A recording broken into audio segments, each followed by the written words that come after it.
Welcome back.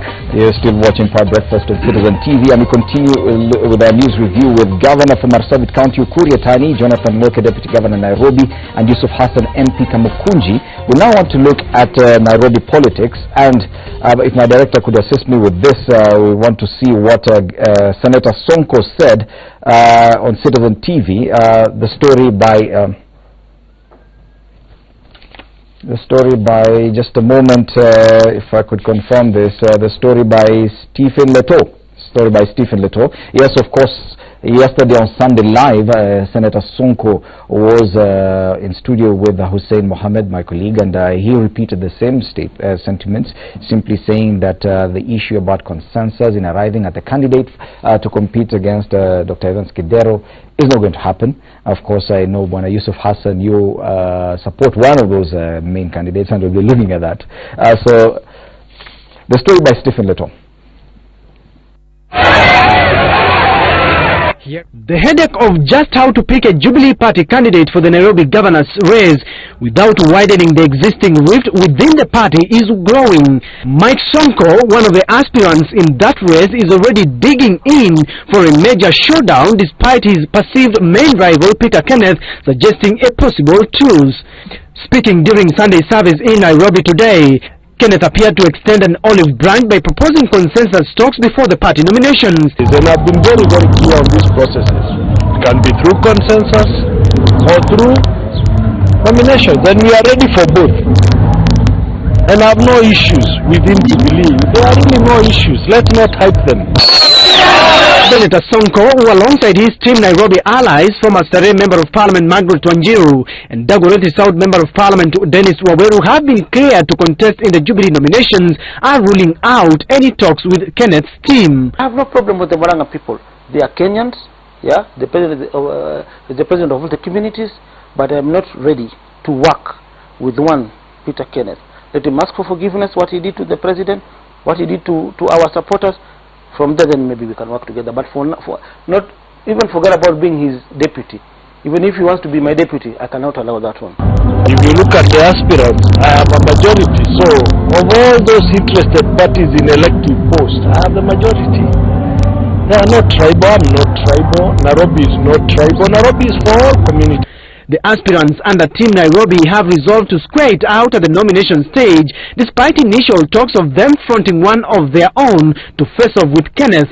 Sonko says whoever proves most popular among them are the primaries, and the second best will hence form the eventual ticket, seeking to unseat ODM's Evans Kidero. So vile alisema hawezi, hata mimi siwezi. Vile alisema hiyo wakati hawezi kumsupport Rais Uhuru Kenyatta, hata mimi sasa siwezi msupport yeye. Wacha wananchi waamue. Siwezi kubali kukaa na yeye kwa meza ati nikuwe deputy wake ama yeye akuwe deputy yangu. Siwezi saliti Team Nairobi wale wenzangu ambao tumeanza nao hii safari pamoja. Mimi si mtu. Our focus is to get Nairobi to become a Jubilee county. It is this confusion that pundits argue could haunt current Governor Evans Kidero and is a task in his bid to retain his seat. Let the Jubilee play their game. As in NASA, we are playing our game, and it is a winning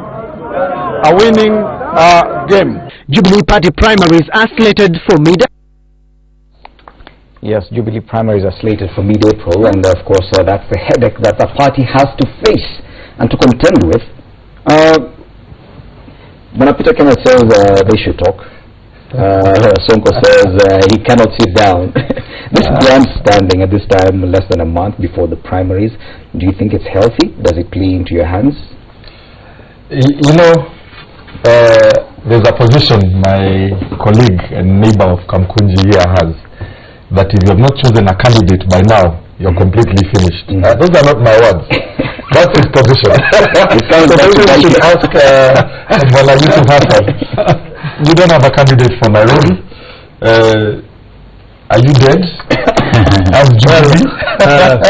Deputy Governor, you might be sitting comfortable now, but I think the issue in Jubilee has galvanized our supporters. It has raised the issues. Then the supporters of Jubilee now have a choice. We have two candidates, and we would choose one of them to run against Kidero and Honorable Jonathan Mweke come the August election. And it is obvious that we will be making that decision next month. If there is no consensus, as has been our wish, we will go to the nomination, and the Kenyan Jubilee voters in Nairobi will determine who their next governor candidate will be. If I may ask, probably, why are you even proposing consensus if at all you're so convinced that you have the numbers? Why do you want consensus? Isn't it as simple as going to the nominations and the best candidate wins?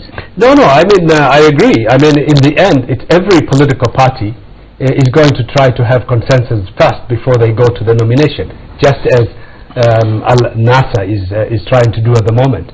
So if we are not able to resolve this issue through a consensus, and let me tell you that we will not allow any of the candidates, for us to lose the governorship in Nairobi. We would make the best decision for our party, the best decision for our capital city, and when the time comes, I can assure you that the people of Nairobi, the Jubilee supporters, would select the right candidate who would be able to go on to win the governorship of Nairobi. Another question is, because now you're talking about consensus, is it born out of fear that if you go to the nominations without consensus, the possible fallout could be detrimental to your bid to unseat Bwana Evans Kidero?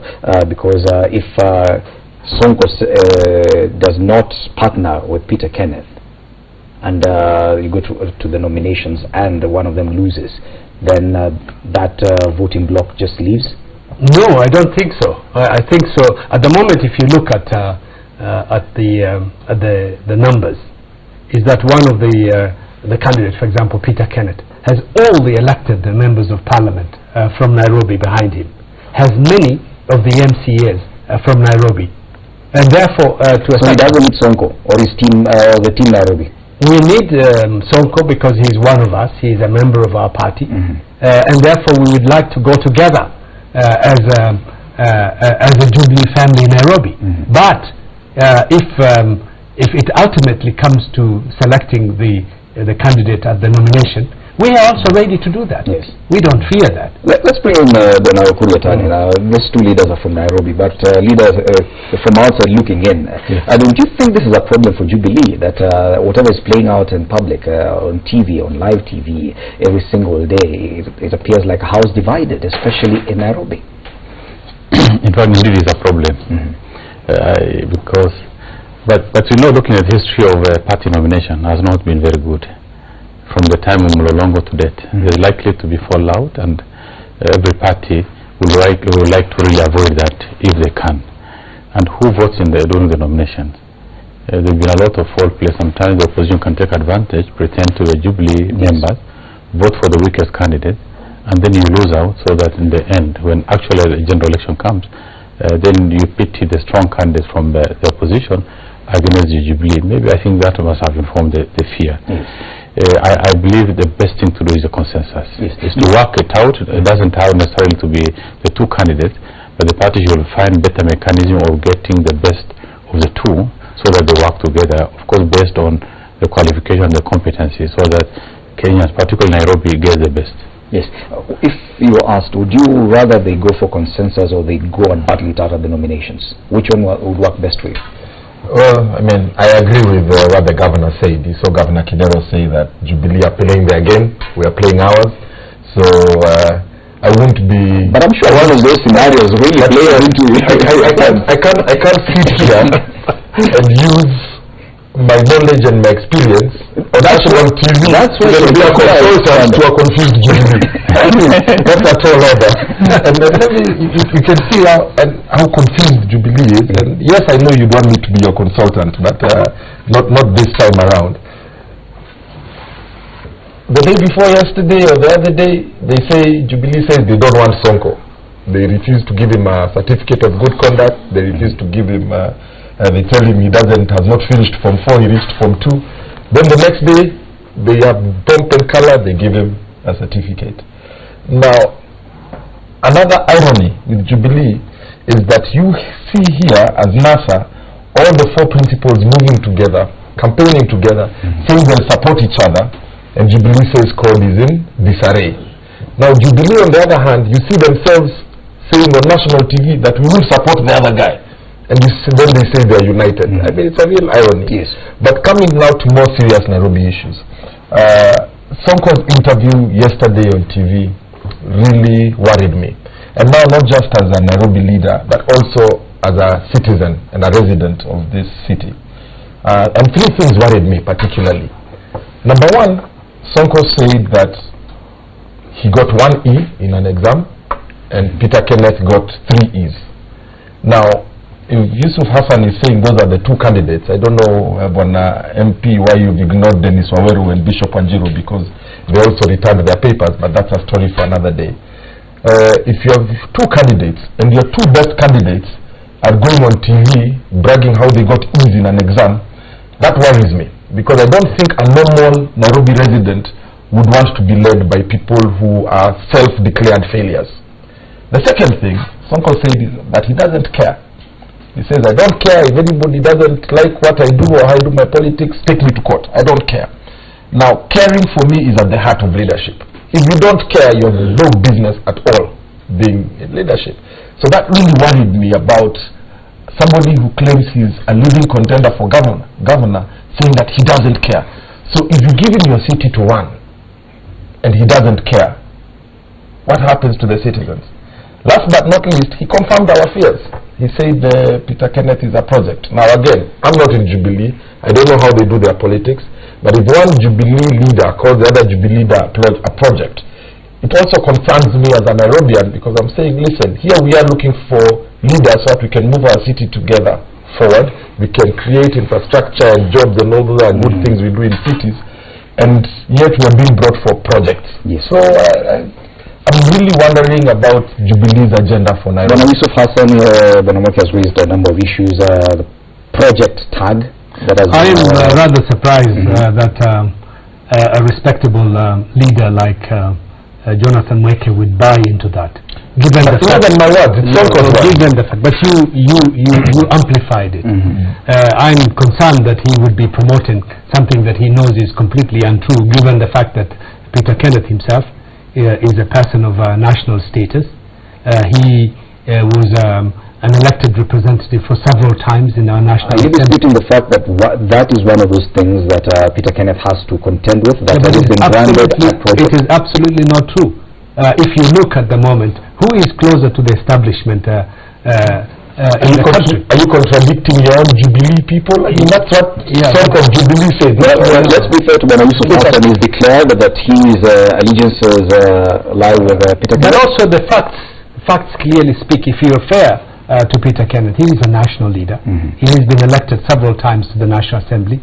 He was in the cabinet. He has had a number of successful leadership positions in the private sector and in the public sector. He is a respected person on his own grounds. Therefore, he is not, in terms of status, in terms of experience, and in terms of leadership, he is not comparable to any of his opponents. And therefore, to accuse him of a project is something that I find has no bearing to the truth whatsoever. But it is a problem that he has to bear. But there is no truth to it, absolutely. But he has, it is there. But it is not true, because it is false. Yes. That's what I'm saying, because of the record. And if you are a fair and an objective journalist, you would be able to dismiss that assertion.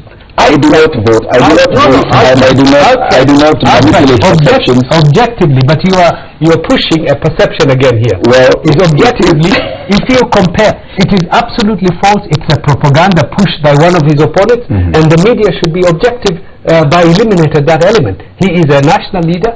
He was a presidential candidate opposed to our current president at one time. Now that he's back to Jubilee, we're supporting him as a candidate for the governorship of Nairobi on his own right. But Mheshimiwa Yusuf, you just said a few minutes ago that Nyenze is a senior member of Wiper, so whatever he says must be true. Here I'm not just quoting perceptions matter when it comes to national politics. I'm not just quoting. Nyenze is not the governor to Sonko. No, hold on, let me finish my point. Nyenze is the leader of Wiper and Sonko in the National Assembly. But Sonko is so senior, he calls the president on the telephone and the president answers. Sonko is as close as it gets to the president. He's the most, who are the main candidates within Jubilee Party for the Nairobi governor's race? who are the two main candidates? The top contender is Peter Kenneth, followed by Sonko. Okay. In that respect, Sonko, when he says something, it should be considered something tangible. Not even that. Sonko said that he was even acting. If Sonko said today on television that you have 4 eyes, would you amplify it? If people, answer me. Do you have 4 eyes? You don't have 4 eyes. You have 2 eyes. If it's made for headlines and the headline read that Fred Ndimuli has 4 eyes, then that's what we would be discussing here on this. But you know why it's believable? You said that Peter Kenneth was elected severally. Where was he elected? He used to be MP for where? He was elected by the Kenyan people. He was elected MP for where? For Moranga. So he's done all his politics in Moranga for Gatanga. You've seen the Kiharu MP even going to court and saying that he is our Moranga candidate. And then you're saying that Sonko, who stood on TV the other day and said he's the acting president, and I said he's always number 3, so he's a very senior member of your coalition. Do you believe he's number 3? He says that. There's a lot of trash. Okay, that's what Sonko says. People have come from outside. There's talk on Sonko, and for this, because he is also a candidate, we will respect some of his comments, and I'll ask you this question. He talked about discussions of either him or Peter Kenneth deputizing the other, the two leaders forming one ticket. Has there been such talk? I'm not privy to discussions of that kind. I'm not a candidate for the governorship. What I can tell you is that whichever way it goes, if there is a consensus, we'll be happy with it. It will be a win-win situation for Jubilee and for Nairobi. If not, we will go to the nominations and we will select the best candidate. So you think a possibility of those two leaders being forming one ticket could work best for Jubilee? Well, I mean, if it could be achieved, if it is on the table and it is acceptable to our leadership and to our supporters, well be it. Your own opinion, is it a winning formula, having those two leaders on one ticket? Well, I mean, ideally, having all our leaders in one basket is the best option for us. It is a win-win situation. Yes, but I'm not privy to discussions of what might happen in that sense. I am preparing myself as a candidate in Kamkunji, as well as supporting a governor candidate in Nairobi for the nominations. Okay. Yes. I think really it's important to understand that you are dealing with Nairobi, the seat of the national government, and also the seat of the county. And you are dealing with a very enlightened communities. The population here are quite enlightened in terms of the choices they can make. They know the contrasting characteristics of the individual players. Even within Jubilee, I think Peter Kenneth has had a very successful career in politics, particularly in managing the affairs. I remember one time was voted the best in terms of management of CDF and also in terms of managing projects. Maybe that can give me an attribute. The Kenyans will decide, the Nairobi will decide in terms of who qualifies, who can do a better job, at least as far as Jubilee is concerned. So the issue of projects I really don't think is real. Even if it's a project, as long as a worthy project, and the Kenyans can buy, the voters can buy, and they think he can deliver. In my view, that's what actually should be judged, rather than the perception that this is a project imposed on people. And I know these are well-educated people; they can make choices for themselves. And I know from the region you come from, there's a lot of that negotiated democracy. Of course, that a lot of consensus goes into coming up with candidates. Do you think that can work in Nairobi, given the mayhem it's already creating within one party alone? At least within the parties, it should, because the reason as to why we have parties to ensure that they be in government and to win, and to have a winning strategy, they must make compromises and get the best and ensure they deliver, so that when they compete with the opposition, they have put their best foot forward and work in such a way that they win. So the issue of negotiation is really ideal, because if you now set the same team against each other, then you'll be weakening yourselves and promoting the opposition. Yes. So negotiation is key. Whether it succeeds or not is key. Okay. So if at all consensus can be achieved, that's the way they should go. That should be the best in my view. Okay. Consensus? Yeah, I've repeated that is a win-win situation for us. Okay. Yes, and for any other political organization to have all your people in one bag and to go united to the election is the best option. Okay. Yes. Well, time now for another break. When we return, we now discuss Marsabit politics. Governor Ukur Yatani is the latest governor to actually declare allegiance to President Uhuru Kenyatta after Governors Hussein Dado of Tana River, Salim Vuri of Kwale and Ken Lusaka of Bungoma counties. Why is that? That when we return.